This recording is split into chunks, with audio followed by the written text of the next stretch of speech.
किसी भी डिवाइस का एंटीना इस डिवाइस की परफॉर्मेंस और एप्लीकेबिलिटी में खास अहमियत रखता है। एंटीना का बुनियादी काम किसी रेडियो सर्किट की आउटपुट को प्रोपेगेट यानी ट्रांसमिट करना या इनपुट सिग्नल को रिसीव करना होता है, और एंटीना का सही इस्तेमाल करके ही आप किसी भी रेडियो का भरपूर इस्तेमाल कर सकते हैं। मैं हूं चाचा मैकेनिक, और आज हम एंटीनाज की मुख्तलिफ इकसाम और उनकी एप्लीकेबिलिटी यानी इस्तेमाल को डिस्कस करेंगे।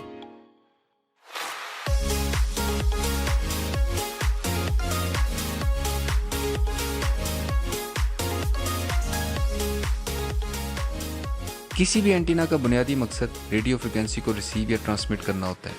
अक्सर एंटीनाज ये दोनों काम एक साथ करते हैं। एंटीनाज की बहुत सी इकसाम है, पर बुनियादी तौर पर दो किस्म के एंटीनाज होते हैं, ओमनी डायरेक्शनल और दूसरे नंबर पर directional antennas. Omni directional antennas, जिनको हम शॉर्ट में सिर्फ ओमनी कहते हैं, अपने सिग्नल हर तरफ प्रोपेगेट करते हैं, और डायरेक्शनल एंटीनाज जैसे कि सेक्टर एंटीनाज या डिश एंटीनाज किसी मखसूस या लिमिटेड एरिया में सिग्नल फोकस करने के लिए इस्तेमाल होते हैं। बुनियादी तौर पर एंटीना ऐसा कंडक्टर है जिसमें से जब रेडियो फ्रिक्वेंसी पर करंट गुजरता है तो वो कंडक्टर के गिर्द पैदा होने वाले मैग्नेटिक फील्ड की सूरत में प्रोपेगेट हो जाता है। ये बेसिकली रेडियो फ्रिक्वेंसीज की प्रॉपर्टी है कि वो ट्रांसमिट हो सकती हैं। ऑडियो फ्रिक्वेंसीज ट्रांसमिट नहीं हो सकती। यहाँ मैं आपको बताता चलूँ कि 16 हर्ट्ज से लेकर 16 किलो हर्ट्ज तक की फ्रिक्वेंसी ऐसी फ्रिक्वेंसीज हैं जिनको हम सुन सकते हैं, और इसीलिए इनको ऑडियो फ्रिक्वेंसी कहते हैं।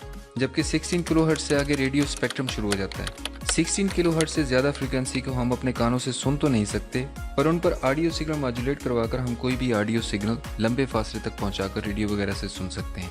आपको शायद ये भी पता हो कि रेडियो सिग्नल की रफ्तार रोशनी की रफ्तार यानी 1,86,000 मील या 3 लाख किलोमीटर, जबकि आवाज़ की रफ्तार सिर्फ 342 मीटर फी सेकेंड है।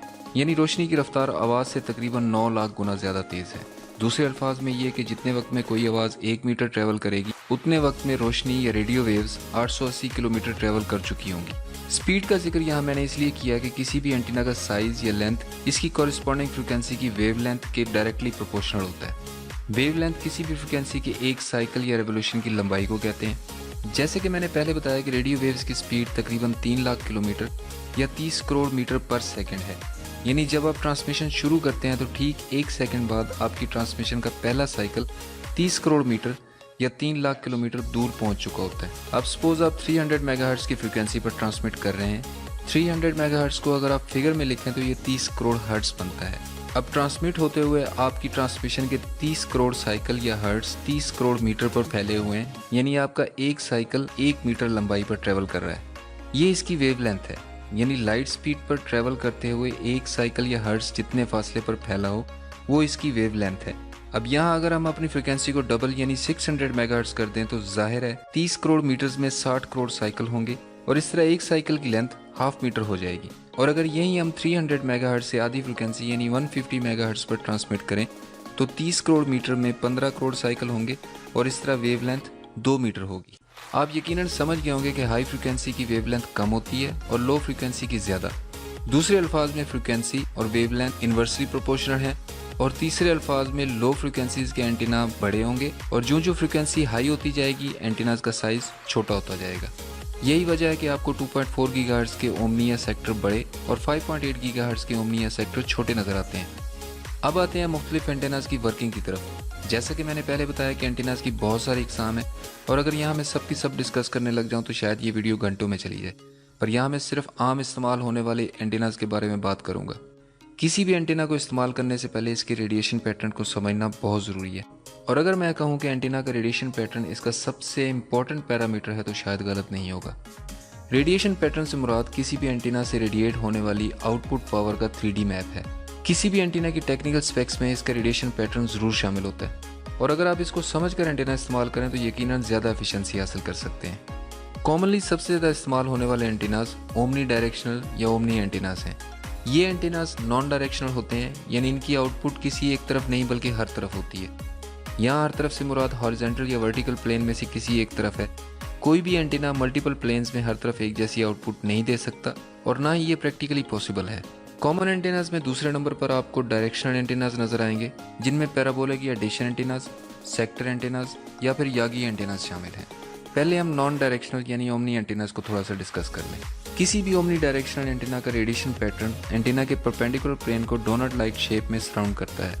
यानी इसकी रेडिएशन इंटेंसिटी एंटीना के 90 डिग्री की तरफ ज़्यादा और एंटीना जिस तरफ पॉइंट कर रहा होता है उस तरफ सबसे कम होती है। चूँकि इसकी इंटेंसिटी एंटीना के परपेंडिकुलर प्लेन में ज़्यादा होती है और दूसरा इसकी ट्रांसमिशन की मेन लोब की वर्टिकल बीम विड्थ भी काफ़ी नैरो होती है, इसलिए लॉन्ग रेंज आउटडोर एंटीना लगाते हुए इसके वर्टिकल एंगल का खास ख्याल रखना चाहिए, क्योंकि अगर एंटीना के एंगल ठीक नहीं भी है तो करीब के एरियाज में साइड लोब से कनेक्टिविटी मिल जाएगी, पर मेन ट्रांसमिशन लोब जो कि लॉन्ग रेंज है वो आपके रिक्वायर्ड प्लेन से मैच नहीं करेगी और लॉन्ग रेंज से कनेक्टिविटी वीक या ख़त्म हो सकती है। इसलिए आउटडोर ओमनी लगाते हुए अपने रिक्वायर्ड प्लेन का खास ख्याल रखें। मैदानी इलाकों में तो एंटीना 90 डिग्री स्ट्रेट लग जाए तो ठीक रहता है, पर पहाड़ी इलाकों में जहां क्लाइंट्स या स्टेशन का एंगल काफ़ी वेरी कर सकता है, इसकी इंस्टॉलेशन थोड़ी ट्रिकी हो सकती है। आउटडोर ओमनी एंटीना लगाते हुए एंटीना के करीब किसी ऑब्जॉर्बिंग या रिफ्लेक्टिव स्ट्रक्चर का भी खास ख्याल रखें तो ज़्यादा बेहतर होगा। ये पॉइंट मैंने लास्ट वीडियो में एक्सप्लेन किया था।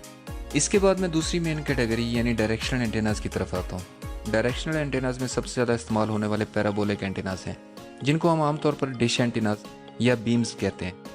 डिश इसलिए कि ये फुल पैराबोलिक नहीं बल्कि ट्रिपल पैराबोलिक होता है, जिसकी वजह से डिश या बाउल जैसा लगता है, और बीम इसलिए कि इससे रेडिएटेड ट्रांसमिशन बीम की शक्ल में फोकस्ड होती है। इसमें डिश सिर्फ रिफ्लेक्टर का काम करती है। असल एंटीना इस डिश के फोकल पॉइंट पर मौजूद फीड हॉर्न या LNB यानी लो नॉइज ब्लॉक या LNA यानी लो नॉइज एम्पलीफायर होता है। डिश एंटीनाज आमतौर पर माइक्रोवेव स्पेक्ट्रम जो कि 300 मेगाहर्ट्ज से लेकर 300 गीगाहर्ट्ज तक होता है की फ्रिक्वेंसीज के लिए इस्तेमाल होते हैं। क्योंकि फ्रिक्वेंसी जितनी लो होती जाती है डिश का साइज़ बड़ा होता जाता है, और जाहिर है बड़े डिश एंटीनाज में वेट और विंड सर्वाइवेबिलिटी की सूरत में इंजीनियरिंग चैलेंजेस का सामना होता है। बड़े डिश एंटीनाज का जिक्र आया तो मैं आपको बताता चलूँ कि दुनिया का सबसे बड़ा डिश एंटीना चाइना में फास्ट नाम की रेडियो टेलीस्कोप का है, जिसका डायमीटर 500 मीटर यानी तकरीबन 1600 फीट है। पहाड़ों के दरमियान में कुदरती तौर पर प्याले जैसी गोल जगह को इस्तेमाल करके बनाई जाने वाली इस रेडियो टेलीस्कोप का रिफ्लेक्टर तो जाहिर है कि फिक्स है, पर इसका रिसीवर ब्लॉक केबल से सस्पेंडेड और कंट्रोल्ड होने की वजह से आसमान के मुख्तलिफ हिस्सों को फोकस कर सकता है। किसी भी डिश या बीम के रेडिएशन पैटर्न को सामने रखें तो आप देखेंगे कि इसकी ट्रांसमिशन या रिसेप्शन एक मखसूस या लिमिटेड एरिया में फोकस होती है, और इनकी बीम विड्थ नॉर्मली 6 से 12 डिग्री होती है। और जाहिर है कि आप इससे कोई दूसरी डिवाइस पेयर करते वक्त दूसरी डिवाइस को इस बीम विड्थ के अंदर प्लेस करेंगे तब ही बेहतरीन कनेक्टिविटी मिलेगी। बाकी फैक्टर्स के साथ साथ किसी भी डिश एंटीना की पोलराइजेशन का हमेशा ख्याल रखें। पोलराइजेशन आसान अल्फाज में डिवाइस की ट्रांसमिशन या रिसेप्शन का एंगल है।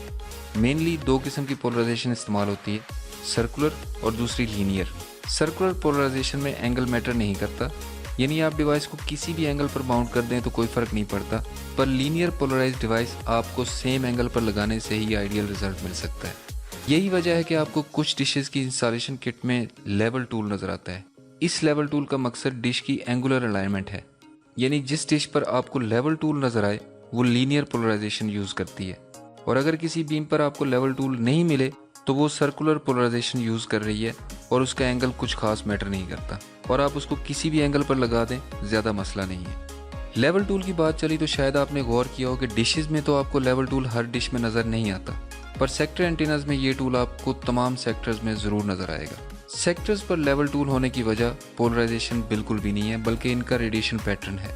आप किसी भी सेक्टर एंटीना के रेडिएशन पैटर्न सामने रखें तो आप देखेंगे कि इसकी रेडिएशन हॉरिजॉन्टल प्लेन में काफ़ी वाइड जबकि वर्टिकल प्लेन में बहुत नैरो होती है। इस वजह से इन सेक्टर एंटीनास को माउंट करते वक्त इनके टिल्ट का खास ख्याल रखें। किसी भी माइनर टिल्ट की सूरत में आपके सेक्टर की मेन लोब आपके रिक्वायर्ड प्लेन को मिस करेगी और आपकी कवरेज वीक हो जाएगी।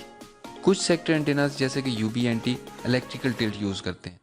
इलेक्ट्रिकल टिल्ट की वजह से एंटीना की आउटपुट इसकी फिजिकल पोजीशन से डिफर करती है, और अगर आप इस कैरेक्टरिस्टिक को अपनी कैलकुलेशन में नहीं रखेंगे तो आपकी माउंटिंग थोड़ी मुश्किल हो जाएगी। फ्रेंड्स, अगर ये वीडियो आपको हेल्पफुल लगी तो ज़रूर लाइक करें, और अगर आपको कोई क्वेश्चन है तो कमेंट सेक्शन में पूछ सकते हैं।